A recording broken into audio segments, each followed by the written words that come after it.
उस तरफ वो भूमिका निभाते हैं। लेकिन अब कतर के इस बेस के ऊपर हमले के बाद कतर के प्रणय, ऊपर इस भी वक्त एक दबाव तो और होगा जनता बड़ी का। अहम खबर अपने दर्शकों को बता दें। मध्य पूर्व में कई यूएई एयरबेस के बारे में जानकारी मिल रही है। ईरान अमेरिकी एयरबेस को निशाना बना रहा है, ये जानकारी मिल रही है। आपको ये भी बता दें कि एयरबेस पर खतरा मंडरा रहा है। मध्य पूर्व में कई यूएसए के जो एयरबेसेस हैं उस पर भी खतरा है। तो अभी तो और ज्यादा चिंता की बात है। मतलब अगर ये उम्मीद की जाए सुमित या प्रणय, अगर ये उम्मीद की जाए कि ये 6 मिसाइल से हमला कर दिया गया यहाँ पर और कतर उसके बाद ईरान शांत बैठ गया, ऐसा नहीं है। जानकारी है कि कई और एयरबेस हैं जिस पर खतरा मंडरा रहा है। नहीं, लेकिन इसके साथ हम शशि जी के प्रश्न में प्रणय जोड़ देते हैं। भाई, ईरान की तरफ से तो जवाब आ गया कि हमारा बदला पूरा हुआ। तो क्या इन दोनों चीज़ों में कोई कॉन्ट्रडिक्शन नहीं है?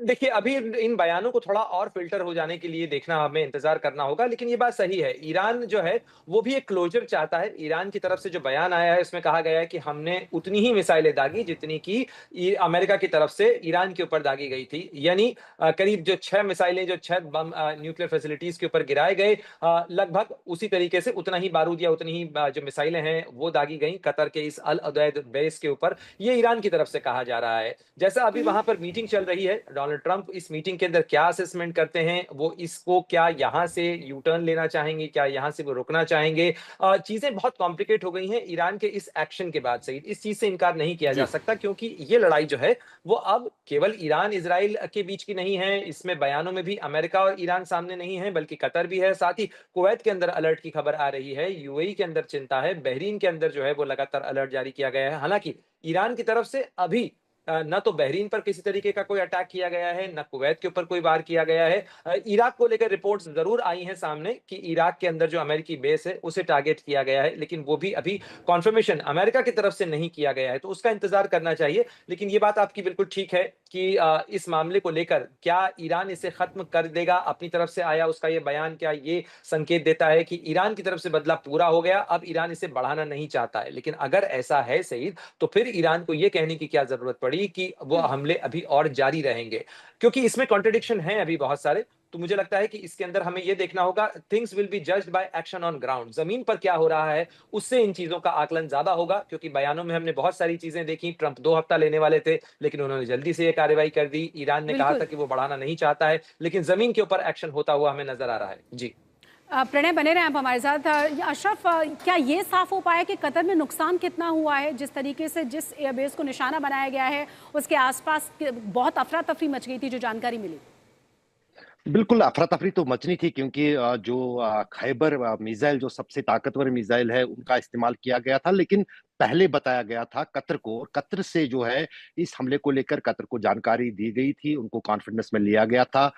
हमले से पहले जो है कतर ने अपने एयर स्पेस को बंद किया था आवाजाही के लिए, और कतर की तरफ से ही अमेरिका को भी ये कहा गया था कि ईरान की तरफ से जवाबी कार्रवाई हो सकती है, और अमेरिका ने भी पहले जो एक अलर्ट जारी किया था कि परिवार वगैरह जो सैनिकों के वो वहां से निकले, लेकिन उसके बाद हमलों से आधा घंटे पहले पूरी तरह से एक ट्वीट में अमेरिका ने अपने जवानों को जो कि इस बेस में थे, उवैद बेस में कतर में, उनको कहा गया था कि वो अपने सुरक्षित ठिकानों में चले जाए। तो जाहिर है कि ये बोल के जो है ईरान ने हमला किया है, और मैं अपने सभी साथियों से सहमत हूं कि ये एक पोस्चरिंग वाला हमला है।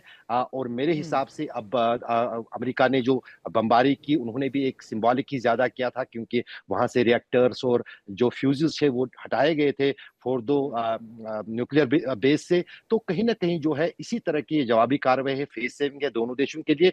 ना ही ईरान चाहता है अमेरिका के साथ इस युद्ध को बढ़ाना, और बिल्कुल। खासतौर से खाड़ी के दूसरे देशों के साथ, और ना ही अमेरिका की ऐसी स्थिति है कि वो एक और युद्ध में, जो जहां पर वो यूक्रेन और गाजा में युद्ध रोकने में अभी तक ट्रंप नाकाम रहे हैं, वो तीसरे युद्ध में यहाँ इन खाड़ी के देशों में खुद नहीं जाना चाहते हैं। सुमित, हाँ, फिर इतना ऐसी जरूर है स्थिति कि में इसराइल, हाँ शशि, इस एक बात स्थिति मैं में कहना इजराइल, चाहूंगा, जी जी एक बात मैं जरूर कहना चाहूंगा, इजराइल के खिलाफ जो है ईरान के हमलों में तेजी आएगी, और जी उन्होंने एक ये साफ किया है ईरान के रेवोल्यूशनरी गार्ड की तरफ से, अब साझा तौर पर हुतीज और इराक की जो शिया मलेशिया है और जो ईरान की सेना है, वो जो है वो रेजिस्टेंस फ्रंट के तौर पर, जो 20 में 21 में बना था, उसके तहत जो है इज़राइल पर जो है कार्रवाई जारी रखेगा। तो कहीं न कहीं अगर इज़राइल पे कार्रवाई जारी रहती है, वो जो है ईरान की तरफ से, वो कहीं न कहीं इनडायरेक्टली अमेरिका के ही ऊपर जो है हमले जो है जारी रहेंगे। वही संकेत जो है ईरान की तरफ से आया है। ये बिल्कुल हमले आगे आगे सुमित और प्रणय, आप दोनों से ही सवाल ये है ना कि यहाँ तो फिर इजराइल बहुत बुरी तरह से घिरा हुआ नजर आ रहा है, चाहे आप फिलिस्तीन गजा पट्टी की बात कर ले या फिर ईरान के साथ जिस तरीके से ताबड़तोड़ ईरान की तरफ से रिटेलिएशन देखने को मिल रहा है, क्योंकि इजराइल के तमाम लोगों का या जो नुकसान हो रहा है, जो इंफ्रा को नुकसान हो रहा है, जो तस्वीरें हम देख रहे हैं, ये उम्मीदें नहीं थी कि ईरान की तरफ से इस तरह का रिटेलिएशन होगा। देखिए, एक बात मैं आपको बताऊं, क्योंकि इजराइल ऐसा नहीं है कि पहली बार ऐसी सिचुएशन का सामना करना हो। कई दशकों से इजराइल ये जानता है कि वो चारों तरफ से दुश्मनों से घिरा हुआ है। अगर आप देखें, ना सिर्फ अभी ऐसे मौके पर जब वो लगातार हमास के खिलाफ एक फ्रंट खुला हुआ है, हिजबुल्लाह के खिलाफ एक फ्रंट खुला हुआ है, लगातार हूतियों की तरफ से अटैक हो रहा है, वहाँ सीरिया में ऑपरेशन चल रहे हैं, और दूसरी तरफ ईरान की तरफ से अगर अटैक इनिशिएट किया जा रहा है या ईरान की तरफ अटैक किया जा रहा है, इजराइल ये जानता है कि उसके सर्वाइवल के लिए, उसके लिए बहुत जरूरी है कि वो हमेशा अलर्ट रहे, वो हमेशा वॉर लाइक सिचुएशन में बना रहे। और ये शायद इजराइल के हर नागरिक को पता है जो इस समय इजराइल में रहता है। अब इंपॉर्टेंट क्या है कि अमेरिका के आ जाने के बाद इजराइल को ये सुकून जरूर मिला कि देखिए, उसको जिस ऑब्जेक्टिव के साथ ईरान में उतरा था, वो ऑब्जेक्टिव लगभग पूरा हो चुका है। यानी तस्वीरें हम आपको दिखा रहे हैं, देखिए आज तक पर हम तस्वीरें दिखा रहे हैं कि किस तरीके से अफरा तफरी का माहौल था जब ईरान की तरफ से हमला किया गया, एक के बाद एक 6 मिसाइलें दागी गई, तो किस तरह से वहां जबरदस्त तरीके से चारों तरफ आपको लोग भागते हुए नजर आएंगे। ये देखिए, ईरान की तरफ से जिस तरीके से अमेरिकी बेस पर हमला किया गया, उसके बाद यहाँ अफरा तफरी मच गई। 2 तस्वीरें आपके सामने, एक्सक्लूसिव तस्वीरें हम आपको दिखा रहे हैं। देखिए किस तरीके से एक के बाद एक मिसाइलें दागी गई और वहाँ किस तरीके से अफरा तफरी का माहौल है। लोग एक दूसरे तरफ भागते दौड़ते हुए नजर आए, चीखते चिल्लाते हुए नजर आए हैं।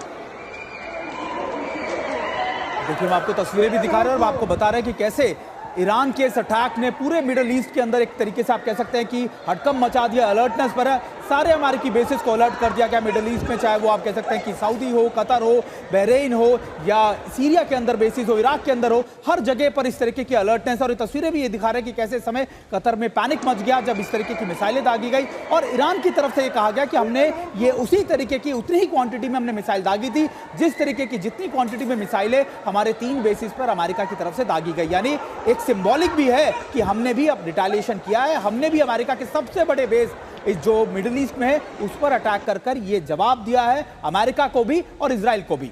और हमने बदला पूरा किया है, जिस तरह से ईरान की तरफ से बयान दिया गया है। लेकिन 2 तस्वीरें जो ये दिखाती है कि किस तरीके से यहाँ ज़बरदस्त अफरा तफरी का माहौल है, लोग चीखते चिल्लाते हुए भागते हुए नजर आ रहे हैं। दूसरी तस्वीर हम आपको दिखा रहे हैं किस तरीके से एक के बाद एक मिसाइल दागी गई हैं। और आपको ये भी बता दें कि ख़तरनाक बैलिस्टिक मिसाइलों का इस्तेमाल किया गया ईरान की तरफ से, और ये जो बेस है अमेरिका का, उसको निशाना बनाया गया है। ये 3 तस्वीरें देखिए किस तरीके से बाहर का माहौल था, किस तरीके से हर तरफ सिर्फ और सिर्फ लोग चीखते हुए आपको नजर आएंगे। हालांकि आपको ये भी बता दें कि अब उम्मीद ये की जा रही है कि शायद अमेरिका डायरेक्टली अब इन्वॉल्व ना हो पाए। लेकिन बहुत ही बड़ा और महत्वपूर्ण सवाल ये है कि सुमित, एक तो इन तस्वीरों के बारे में कि मतलब तमाम अलर्ट्स के बावजूद ये माहौल वहाँ देखा गया, लोग चीखते चिल्लाते हुए भागते हुए नजर आ रहे हैं। देखिए, बिल्कुल पैनिक तो होगा ही लोगों में। लोगों को अंदाजा नहीं था कि शायद ईरान इतनी जल्दी अटैक कर देगा। और ये तब हुआ जब ये माना जा रहा था कि अगर रूस में अमेरिका के, ईरान के विदेश मंत्री गए हैं तो निश्चित तौर पर शायद रूस मदद करेगा और फिर कुछ बड़ी प्लानिंग करेगा और ईरान उसके बाद बड़े अटैक्स को इनिशिएट करेगा। और ये भी कहा जा रहा था कि शायद ईरान ये बचे कि वो मिडिल ईस्ट के इन देशों में अटैक ना करे, क्योंकि उसको जो समर्थन हासिल था वो एकदम से हट जाएगा। तो सबसे ज्यादा पॉसिबिलिटी इराक के अंदर देखी जा रही थी, जहां पर अमेरिका के आप कह सकते हैं कि एक बेस है, लेकिन उसमें स्ट्रेंथ कम है, लगातार उसमें मलेशिया का बहुत इन्वॉल्वमेंट है इराक के अंदर। तो ऐसे में बहुत इजी होगा ईरान के लिए उन टारगेट्स को अचीव करना। लेकिन एकाएक हर इलाके में अमेरिकी बेसिस पर इस तरीके के अटैक करना, यह संकेत था, यह दर्शा रहा था कि ईरान भी एक मैसिव और एक बड़ा मैसेज देना चाहता था। यह मैसेज साफ था अमेरिका को भी, इजराइल को भी, कि हम भी कई फ्रंट पर लड़ सकते हैं। इजराइल में लगातार